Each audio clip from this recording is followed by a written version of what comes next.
Thanks everyone for joining this session. It's so nice to have such a very good audience and also have the chance for me to share my ideas and experience on teaching this quite difficult topic.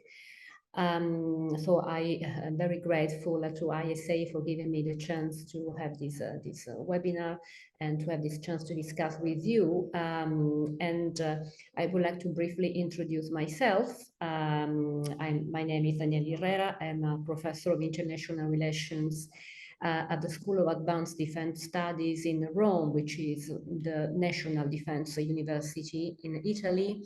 I also am a visiting professor of political violence and terrorism at the OCE Academy in Bishkek in Central Asia. So I regularly give courses on this topic, other than specific modules in the international relations course. So I have experienced in these years several challenges, let's say, also some difficulties in teaching this topic. So I have also developed some tools and some let's say, some facilitations for managing the most difficult issues that I have to face and the challenges. So this is a chance to share everything with you, and also to collect some tips or feedbacks from you, because this is a topic that is going to increase and to be more and more relevant. So I have prepared a short presentation which I'm going to share now with you. I hope my screen is visible now. So I have prepared some slides so that I prepared like 20 minutes presentations, and then I would love to open the discussion for Q&A or for comments and feedbacks that you would like to offer. And so I hope everything is fine in terms of screen, and also you can properly hear my voice. But should you have any issues, please jump into the discussion, because I'm sharing my screen, so I cannot see anything typed in the chat. So this is what I would like to discuss with you: the difficulties related to courses, entire courses of modules, or even seminars that are focused on political violence and terrorism, particularly in classes that are multicultural, classes that are made of students from different backgrounds, different nationalities. That our classes are now very multilateral, sort of multicultural and multilateral in a way, and so we experience also the challenge to address people who may have different sensitiveness or different position towards the most important contemporary crisis. So when I submitted my proposal to the ISA, as I wanted to basically share my experience and also my difficulties, the problems I have encountered in teaching these different courses. So once again, I teach in Rome to PhD students, also to military, given the nature of my university, but I also give a course in another university in Rome here. So I have also BA students in a global course, and I also teach in Bishkek. So I have experiences with different, experienced different students population. So this makes things very, very difficult sometimes for me. So the main issues that I have encountered are about the actors, so the main actors that are involved in these topics, and also case studies. Many case studies are extremely sensitive, and also in policy. So what is necessary for tackling terrorism, political violence? So what is right and what is too much? And then obviously, there are several sensitive subtopics. Obviously, this is just a list of the most quoted in my courses. So obviously dealing with religion, but also nationalism, political extremism and nationalism, and then ideology, and also radicalization.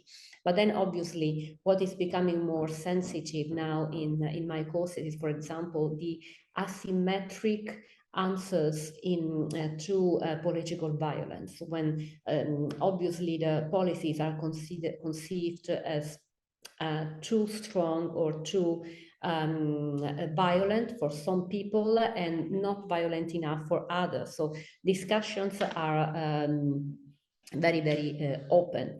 And then in the three main parts that I would like to offer to you, and again, I try to be brief because I want to discuss with you, is the first one is the most sensitive discussions and issues that have been produced in these years during my courses, and also those things that are most challenging to me, and in which I encountered more difficulties in managing, and also case studies. So those case studies that are absolutely need to be discussed, but then obviously they are very, very difficult.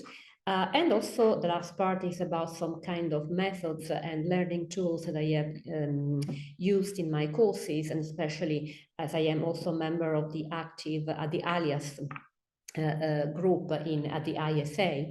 So we strongly believe in active learning tools, and I applied active learning tools everywhere in my courses. So this is something that I found particularly useful. And then obviously the last session, which is open to the audience. So as for the most sensitive discussions and issues, so the first one is obviously definitions, which may sound quite obvious and so not particularly relevant, but this is becoming the most important thing. And I'm not referring to, let's say, the standard definitions or the definitions according to the main political documents or international law and so on, but how people perceive those groups that are making use of violence or political violence, and they can define terrorists. So here I'm quoting the problem is the difference between terrorists, insurgents, and freedom fighters. So just to be brief, what is Hezbollah, what is Hamas, how we can perceive the PKK fighting for the Kurdish nation, but also, for example, the Irish Republican Army in Northern Ireland. So those people who are defined terrorists, but they can define themselves freedom fighters, and they can also have the legitimization of their communities. Or not necessarily the all communities they represent, and also insurgents. And insurgents, they obviously they are armed, they are violent, but at the same time they support the idea that they are they have a political objective, and they are there for supporting a specific political aim. So, for example, the Houthi, how we can define Houthi, for example. So this is actually a big issue, and this is the issue in which students start quarreling or discussing, let's say. Sometimes it is not easy to manage discussions. And also the difference between political violence and resistance, so which is exactly the moment when resistance can be legitimized to move to something stronger, because civil resistance, for example, is not enough. So these definitions are obviously the ones in which students are most committed and willing to discuss. And then something which came out very recently, discussions about paramilitaries and contractors.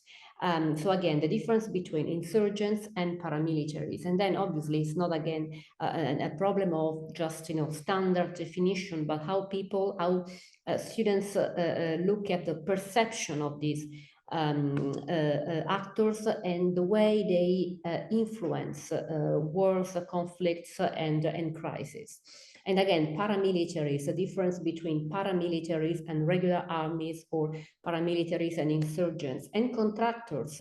And then we have discussed a lot about the fact that there are private security and military companies and the use which are made, for example, by governments to impact and influence a specific conflict. But at the same time, they may be used by private companies where when, for example, if you're a businessman in the picture that is going to sign probably a contract with in another private firms in a difficult region, and the security services are necessary. So all these discussions are very, very controversial. Understanding students sometimes do not understand, and they try to ask me, or they ask themselves, why people have to call for these private military and security companies. And then more recently, we had a seminar on the use of these companies in the management of migrants. So I'm living, now I live in Rome, I work in Rome, but I'm originally from Sicily, and the place in which we have several refugee and migration camps, which we may define as detention camps, actually they are. And then many camps are managed also with the use of these contractors. And then the last point is the violations of human rights. That is also an implications, but also ethical dilemma. So we spend a lot of time in discussing whether even, for example, normal use of these companies, like, for example, an NGO which is also asking to contractors to support them because working, for example, in Afghanistan is very complicated and their life is at risk. Whether this is normal. So these are the discussions that we have. And another thing that I also would like to discuss with you, which is becoming very, very relevant in dealing with students, is radicalization. So the drivers of radicalization, why people radicalized, and how and where. So this is exactly what people are discussing, because especially after COVID, when people obviously spent a lot of time in their room, and so they spent a lot of time in front of a screen.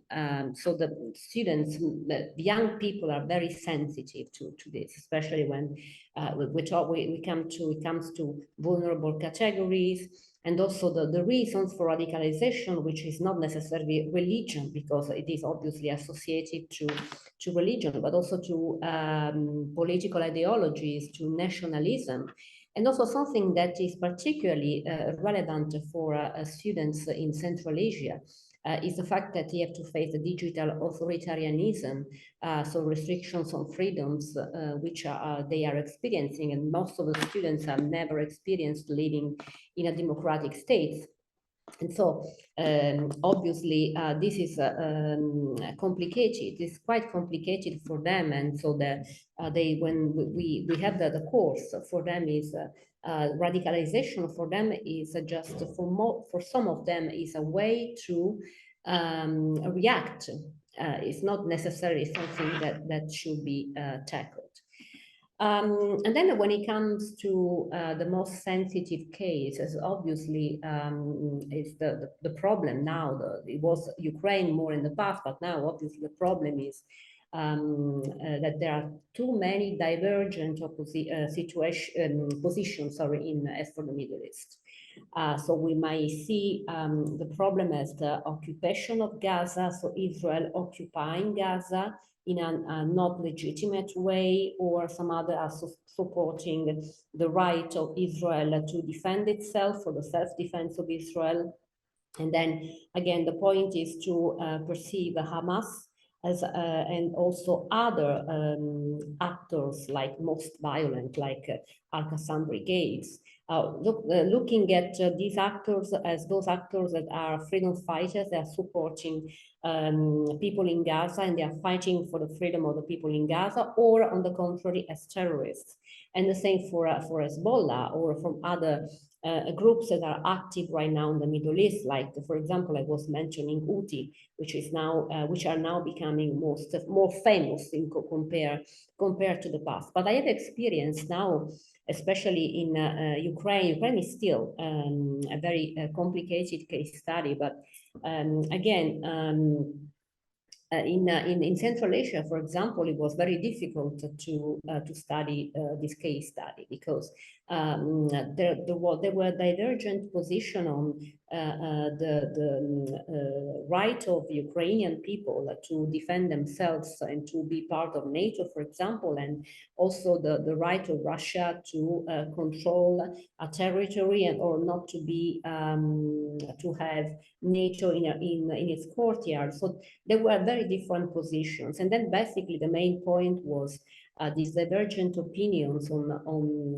whether NATO should continue having a role in the region, and so the Western dominance, basically, which is perceived as something that is becoming now out of date, so obviously. And then again, these most discussions always come to the cleavage, the use of cleavage between Islam and the Western hegemony. So and then we saw the same in the past when I was focusing more on Al Qaeda and then on ISIS, and then I had simulations on ISIS.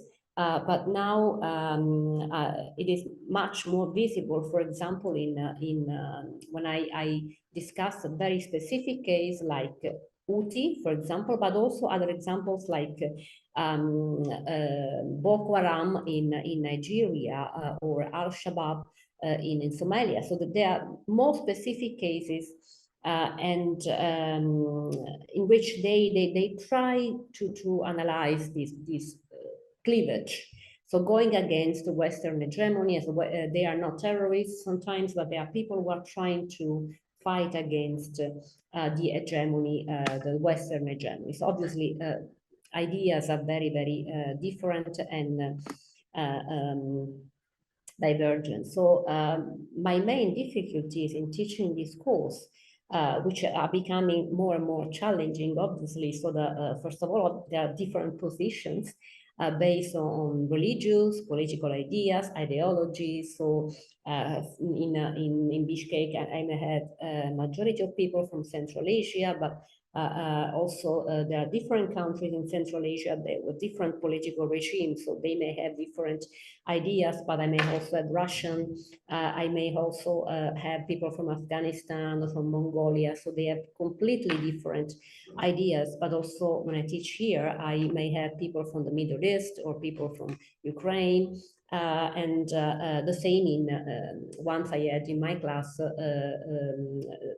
students from Iran or students from Gaza.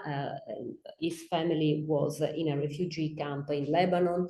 So very, very different ideas. And then also gender imbalances, because we are still discussing about the role of women in conflict and peace. So we discussed also we had seminars on the role of women in terrorism. So this talking also about victimhood. So they are victims, but also they have active roles in terrorist organizations. So the role of women is absolutely relevant. And also the point is that I always try not just to teach theories, the main literature, concepts, but I always would like to help students to develop together their soft skills, their critical thinking. So the point is that I always try to push them to work in a team. Because I consider this as a very important thing in our courses. So we have the first part of the course, which is more traditional with frontal lectures, and also with case studies, videos, working groups, and so on. But then What I always try to do with them is to push them to work together and to make presentations together. And then the last point that I would like to discuss with you, and then I stop and I'm ready to listening to you. And I also have seen something in the chat, unfortunately cannot read yet, but I see that there is something in the chat. Is which active learning tools are useful for working on this specific, for making students working in this very specific topic. So this is just a description of the main tools I have used. So I started with the working groups. So for example, I assign a specific terrorist group, and so the students are asked to play like a counter-terrorism unit, and they have to produce a group profile. So they have to study that specific group and to identify the origin, the nature, the methods, their target, and so on. And this is also particularly useful when students are working on groups that they don't know. So, for example, in Europe, they don't know working groups, terrorist organizations that are active in Central Asia, for example, and then in Central Asia they do not know very well in other groups, for example, operating in Africa, and so on. And then also the scenario simulation.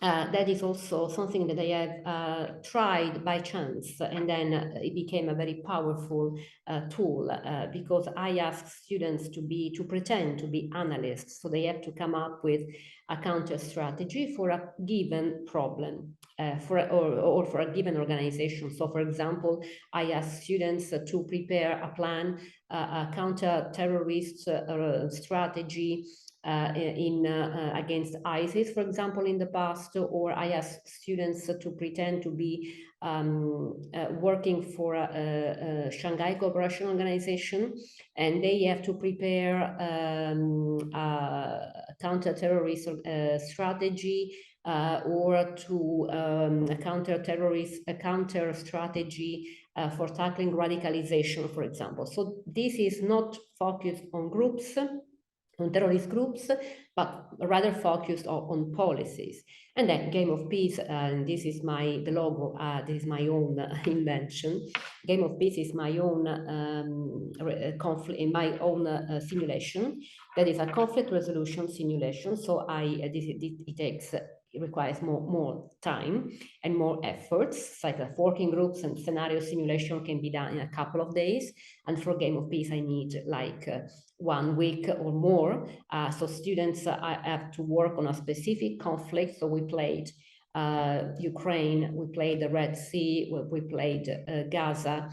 So students have different roles, and there is also a mediator, and they have to work on a specific power sharing agreement.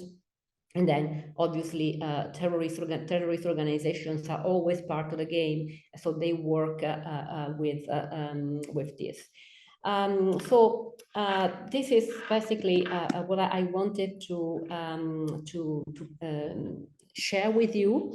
So there are different problems and issues, and I'm sure that we have something in common, because these are the main problems raised by students and raised during my classes and during my courses. And so the main problem for me, it was not exactly to deal with the topics themselves, but to deal with the different sensitiveness of students, because obviously they have different positions, but at the same time, they may have also a background, religious background, a political background, that it may be close to a conflict or close to a specific problem more than other members of the class.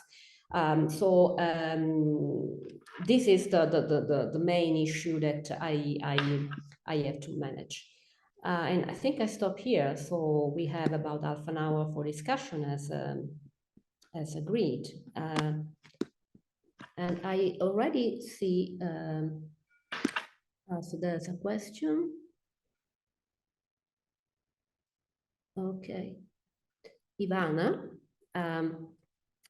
Okay, so the question is, could you please share some more resources on active learning tools, especially and scenario simulation? So thank you for this question. I think there is an entire part of the ISA website, the one dedicated by managed by Alias, which is offered. And there's also, I think it's in the professional opportunities in part of the website where many of us, including myself, we have listed all our simulations, for example, so there are several examples of simulation and other games. I have added mine. Also, I have a website where I shared some of the materials I have used. And also, as far as I know, there are some blogs that are dedicated of active learning tools, so where people and you may find, for example, these blogs in my website. And so in these blogs, for example, people are sharing their games, their simulations, and they are basically available. But also, I'm available to reply to any, also to send materials if necessary. Thank you very much. Nice to hear from you, Ivana. And there's I see that there are something in the chat and something else in the questions and answers. So let me deal with Tina first. How do you manage those sensitivities? Sensitiveness is a problem for me. Again, at the beginning it was not so easy, and especially in Bishkek, it was not easy because the more I wanted students to deepen the topic of political violence, the more difficult for me was to manage all the things that were coming out. And so many people have already also experienced problems and issues in their life. And I was not prepared to this because coming from a European university, obviously, I was not so very well equipped to face this sensitiveness. So a potential answer was that I tried to push students to work in a team. So I started with working groups. So I used the first part of my course to observe students and to see also from during frontal lectures, which are always including some case studies and discussion. From the discussion, I can also see if there is some particular position or people that are particular sensitiveness and so on. And then I try, when I make the working groups, I usually ask students to select the groups as they prefer. So they usually group themselves according to their preferences, let's say. But when I do scenario simulation or game of peace, I avoid leaving to them. So I try to make the groups according to their positions and in their ideas that I have already observed during the first part of the course. So this is what I have tried so far. And obviously, if I see that there are some students that are suffering too much or they are not willing to engage in a simulation, obviously I don't force them. It's part of the assessment, but I don't force. And if I see that there are some topics that are too difficult, I try to move to something else. Because it happened, for example, that there were students from Afghanistan that had one student from Afghanistan that was supporting Taliban. And so the other members of the group, of the class, they were completely mad about this. So the discussions were brutal. So in the end, I tried to shifting, let's say, to shift the discussion towards a different topic, and I tried not to focus on Afghanistan, because I was sure that the discussions were going to be really brutal. All right, so let's see if there are many things in the chat. So now I need to read the difference. So Mia. So she says, it seems like the difference between terrorists and freedom fighters are the eyebrows. A more serious question, how do you navigate teaching radicalization and extremism when the national government represents to an extent a far-right ideology? Mia, I don't know if you want to say something, if you are here.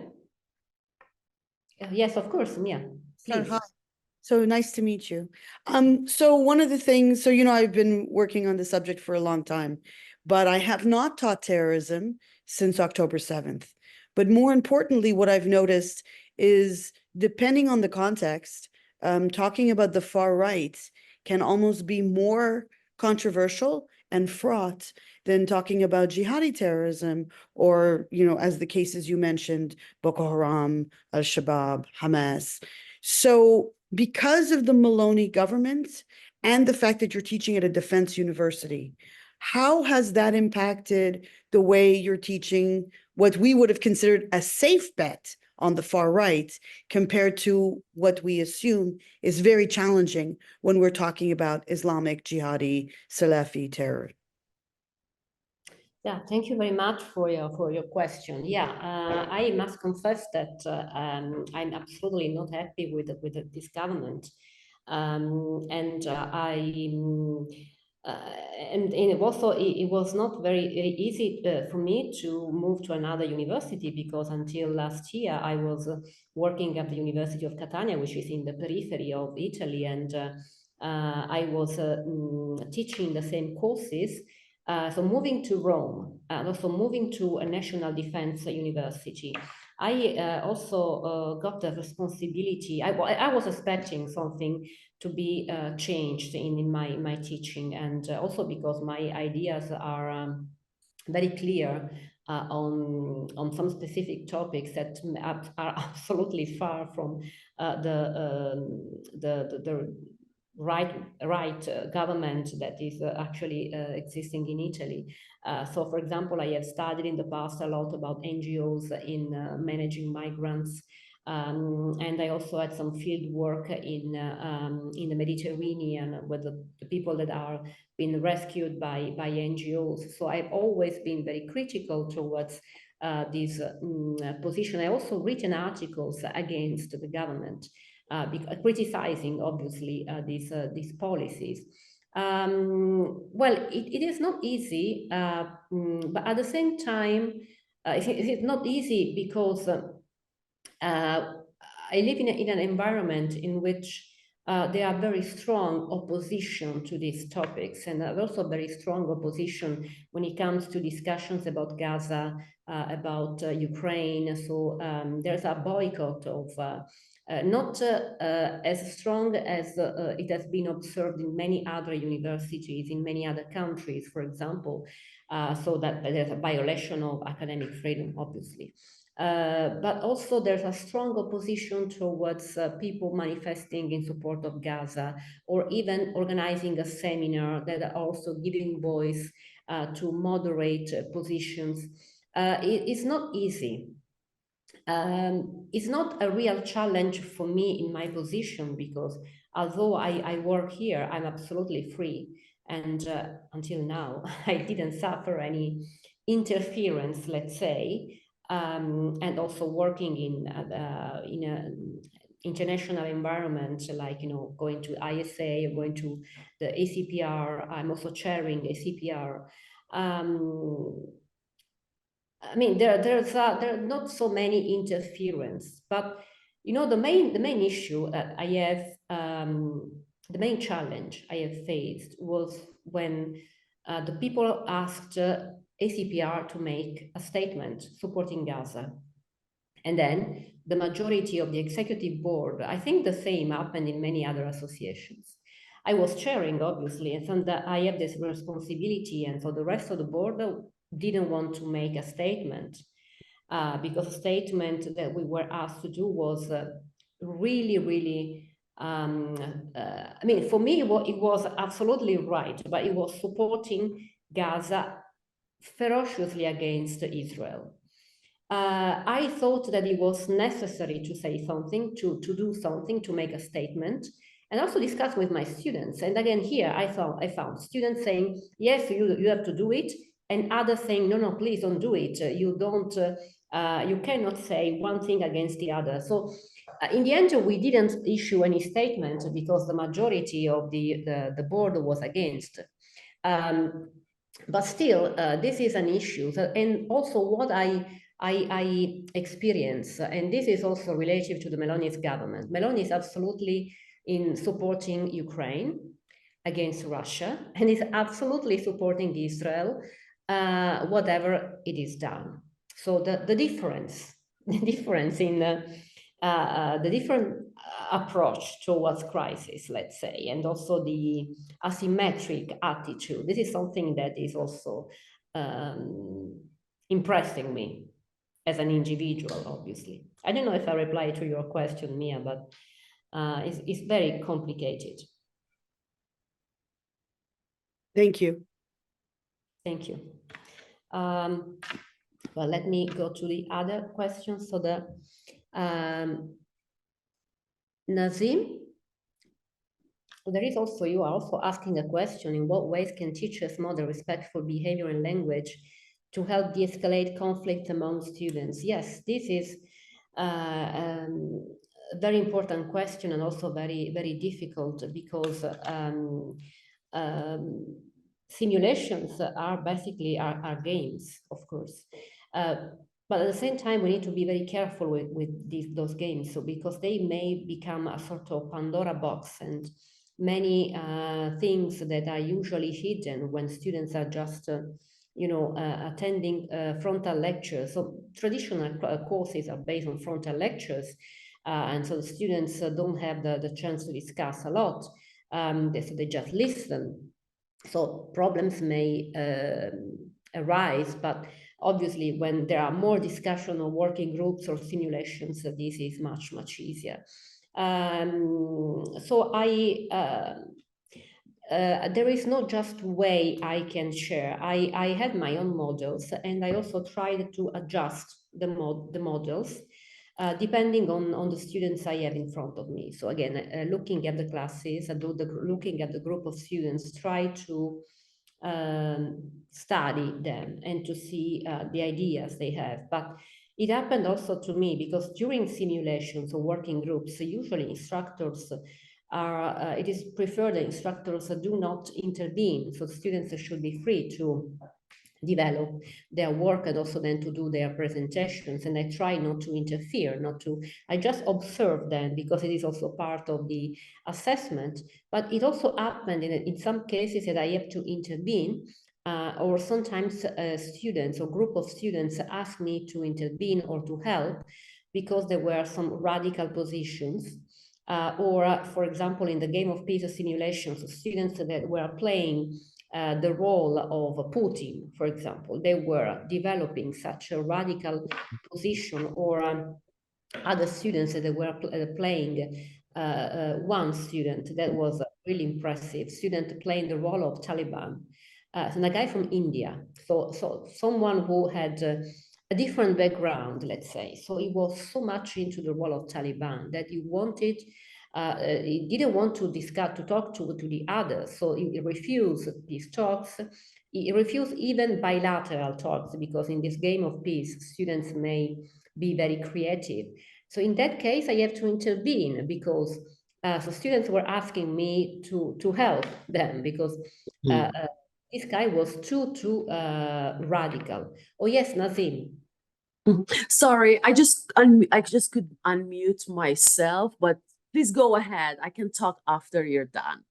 No. I try to answer to your Yeah, question. I think this is a very, very important webinar. Thank you so much for organizing this, because people are not really interested in organizing such events, which is really important. And I am from Iran, but I teach in the United States. In my gender studies classes, I sometimes teach about gender and genocide, gender and war, gendercide. So it's very interesting for me to see that how, and particularly in the United States, people really don't know about, not just people, I'm talking about academia, students and even instructors and professors. They don't know about the real nature of these terrorist organizations, and also the Islamic Republic of Iran, which was and is behind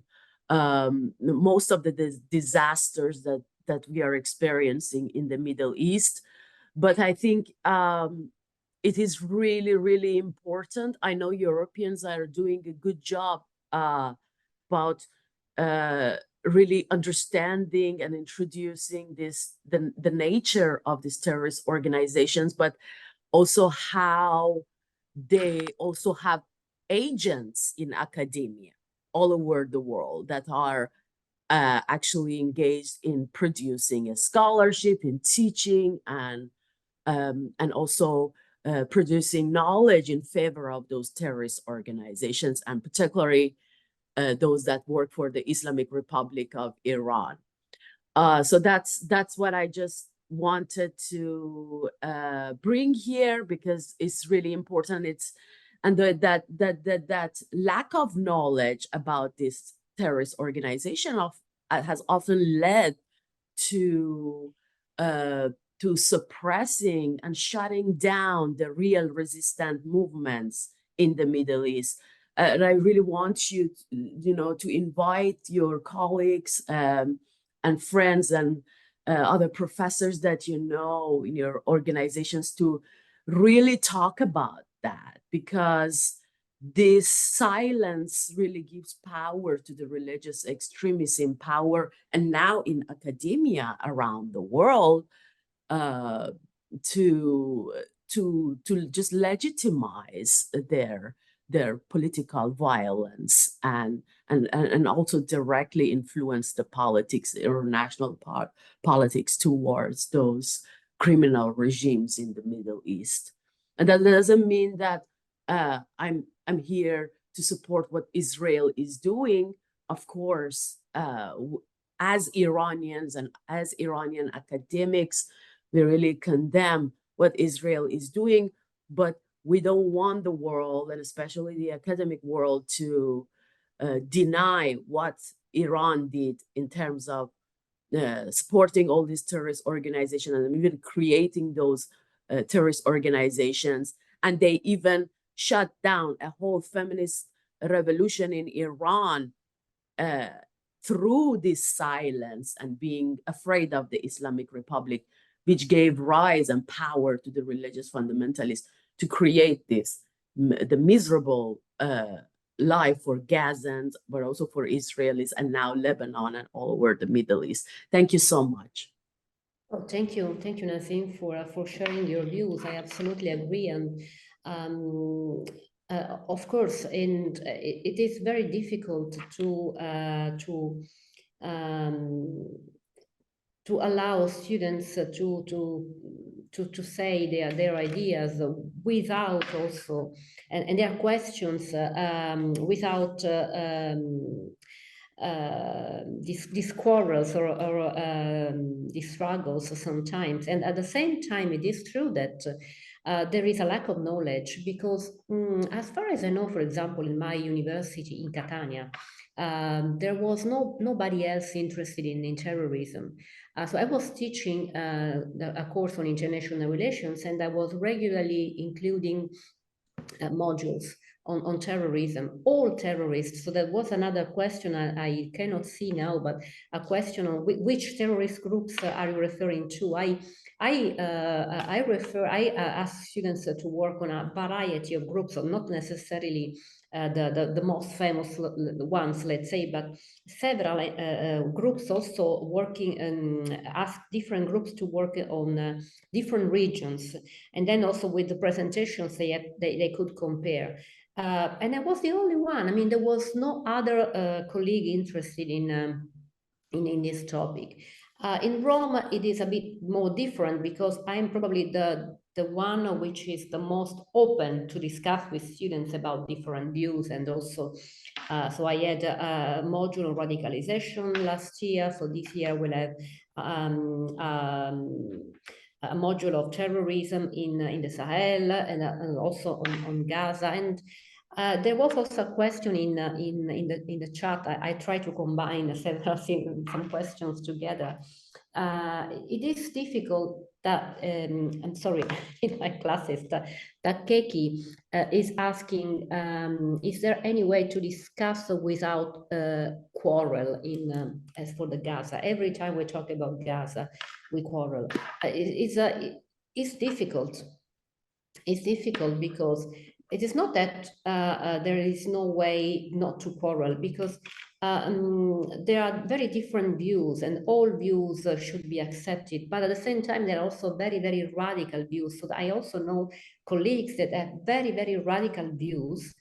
And also there is a question by Tina, how we can protect students. So combining what Nazima said and also these questions, on the one hand, we have a lack of knowledge.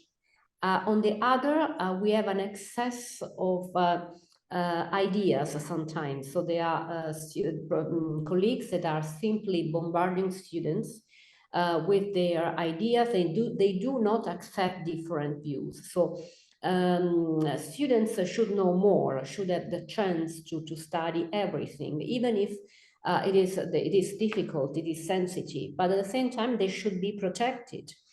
So sometimes denunciation is not enough. So denunciation is cannot be efficient. Sometimes there are professors, and there are lots of cases of professors that have been, their academic freedom has been violated because they were manifesting with students, or because they were expressing views that were considered too radical. It's very complicated. I mean, because students should have access to all information, but they also should be protected. And it is very, very complicated and difficult to find a balance. Also, I had students from Iran, and for me, it was very difficult to make them happy, because I asked them whether they wanted to be involved in the simulations. It was a simulation in the Red Sea. So they wanted that at least four students. They wanted to be involved. But they asked me not to play specific roles. So they didn't want to be Iran, obviously, but also they didn't want to be Saudi Arabia. That they wanted to be the US. And then I realized they wanted to play the role of US because they wanted to develop a counter strategy, although it was a simulated one, for destroying the Iranian regime. So this is an example of how, students are sensitive, but they are also bringing their own real life into the classroom. And this is possible because we play simulation. So I understood that, and I try to be careful with them, because of course I accepted this, but I try to monitor, because I didn't want to see, an excessive, extremism that could produce some reaction or overreaction on the part of other students. So this is the kind of difficulties that may happen in a classroom. But at the same time, it's a big fatigue for me sometimes to teach. But at the same time, I think this is very helpful, because at the very end, in all courses, so simulations have always been successful, and the students, in the end, they have students feedback questionnaire. The university obviously asks something, but I have my own questionnaire, because I want to know some specific things exactly. And I also want to know what is difficult and what they want to avoid, and what made them suffer, for example, if any. So in the end, I saw that they were happy to face these problems, also their own personal problems, because this was helpful to them. And I also learned what, for example, I have to avoid in other similar courses. Mhm. Thank you. And can you still hear me? Yes, of course. I was wondering what would be some of your thoughts about, well, I guess everybody's against the Iranian government. They know that they are the cancer in the Middle East, causing all these violent conflicts and everything. But I think we need to be very careful about the solutions that we create in our classes. But destroying the Iranian regime, I think that could be possible, but through supporting the Iranian resistance movements, can potentially play a significant role in bringing about peaceful change and undermining the Iranian regime. I think that's something that the international community and also academia lacks. They don't want to talk about the resistance movements in Iran and possibly using it as a way of achieving global peace, because whenever revolutions happen or these dramatic changes happen in Iran, the world order changes. So that's what I really wanted to mention here, to international awareness and solidarity, or providing resources and expertise on how to support those movements, like to provide financial, logistical, and technical assistance to activists in Iran, but also those who live in diaspora. I was wondering if anyone here or do you do anything related to this, or like targeting sanctions and diplomatic pressure? These issues, I'm interested to know what's really happening and what do you do in your classes about that, and particularly on strengthening civil society and also democratic institutions to put their focus on resistance movements in Iran instead of wars, and that could be devastating and will cause maybe really miserable consequences both for Iran and for the whole world. Yeah, thank you for your question and comments. Well, actually, even in the specific case of Iran, the positions are very, very different, divergent sometimes, because before moving to Rome, I was in Catania, was the deputy director for internationalization. So 3 years ago, we had a meeting with all Iranian students in Catania, so that about like 15 students in all different fields. So that mine were obviously political science, but there were also other students from different fields, from mathematics, chemistry, and so on.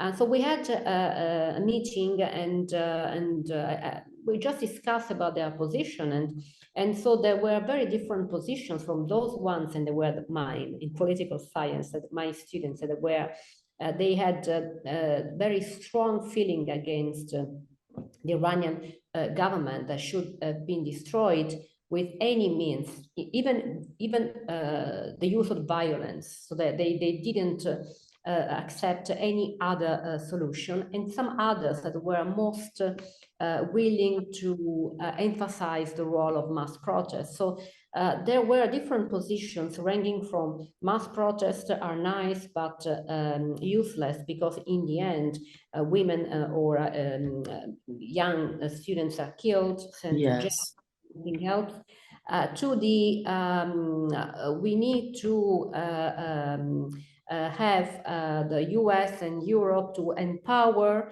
mass protest, because it is impossible to win against the Iranian political elite, even with violence. So, so there were very, very different opinions. Also because when in my course, I always teach a part on civil resistance and the difference between civil resistance and political violence. So when movements start as civil ones, very peaceful ones, and then they may turn into armed ones, or there are some splinter groups and so on. We see the difference there. And again, here we have people that support the use of violence because they say we may protest, we may contest, but it's very it's not so useful and it's painful. And other people supporting the idea of violence. And yeah, so this discussion, which may be applied to Iran, obviously, but it was the same in Gaza. So with a Palestinian student, we have two Palestinian students. So a lady that was working with NGOs there, and she was saying that it was important to start with NGOs because NGOs were also trying to make inter-community dialogue. So there were some small examples, but they were successful. And the guy who was absolutely against any kind of cooperation with Israel, saying NGOs are useless. We always need to, bomb Israel, and we need to help to raise a network of support to Hamas and the Al-Qassam brigades, and then also to ask the support of Hezbollah and so on. Students in the same classroom, and then obviously students with different ideas, but also different life, because they were both coming from the Gaza Strip, but with different life experience. And there were also, other people from Europe, India, also from other Middle Eastern countries. And then the discussion became very vivid and very, very animated. So this is what happens. And it's very difficult in the end to support one idea or to say you are right or not right. But what I feel in the end is that at least, and they are thankful for this, at least they have a space for saying what they think. Right. So this is, for me, is important. Obviously, I always monitor. I always try to avoid, any abuse of words or, things that may be not proper. But in the end, they are free to talk. So they consider a classroom as a space for democracy. Then obviously they go out and the world is different. Thank you. Thank you so much. I had a discussion on Gaza war with one of like in a big class with 350 students yesterday, and we had a Palestinian student who talked about what's really going on there. And what was interesting to me that she really knew that true nature of the Hamas that we're talking about, and she could bring all those personal experiences and histories into the classroom to share the complexities of what we are going through in the Middle East, but also I think it's really important when it comes to terrorism or political violence, particularly in a place like Middle East, to come up with a multifaceted approach for peace in the Middle East that is crucial because of the complexity and interconnectivity of the various conflicts and also the historical grievances, the socio-political dynamics and geopolitical interests in the region. So everything is really interconnected and very, very complex. These conflicts are interconnected in the Middle East with regional and global powers that play really important role in multiple conflicts there simultaneously.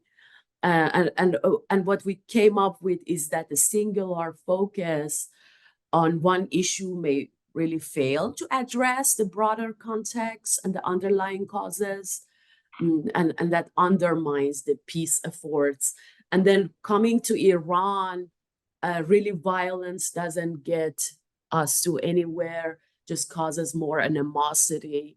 And now we are at a point in Iran, and especially after the 2022 feminist revolution, Mahsa's revolution, that probably 90% of the Iranians are against the government.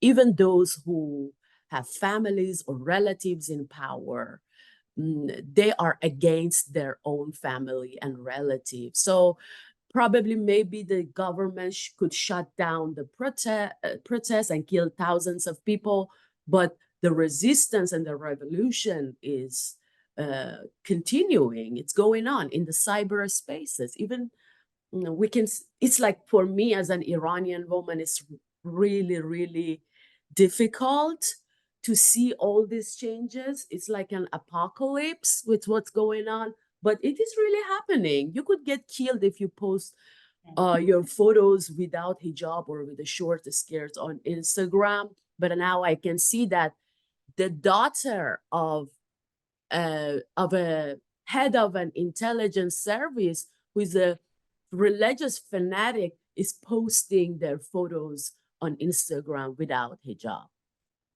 So this change is there. People don't want those religious fanatics in power, and Iranian government is on the verge of a collapse. That's why they are causing wars and conflicts in the Middle East to survive. So one of my students talked about it, who's an Iranian, that international community should not be scared of the Iranian government anymore, and they should stop supporting them, particularly the policymakers and academia. Well, thank you so much. Yeah, I'm very grateful for your discussion, for your comments and questions. And I'm not sure I have replied to everything, because now I think it is time to end the webinar. I think we had 1 hour, so I really hope. So I asked Kate, Kat, and Joel. Thank you very much for assisting me. I think it is time to end. So I apologize if if there are some questions I haven't replied, but I'm really grateful for you to come and share your experience, and also your comments and questions, because it is something that we need to continue. Teaching difficult topics to students allows students to learn, and so we cannot silence anything. We need to discuss, because this is the world, and students should learn, and should also have the right place for sharing their views, and universities are until now the best place for doing that. So thank you very much. Please feel free to keep in touch. I would be very happy to keep in touch with you, and also to have some follow-up, and if any, and if we may try to organize something together or to cooperate. So once again, thank you very much.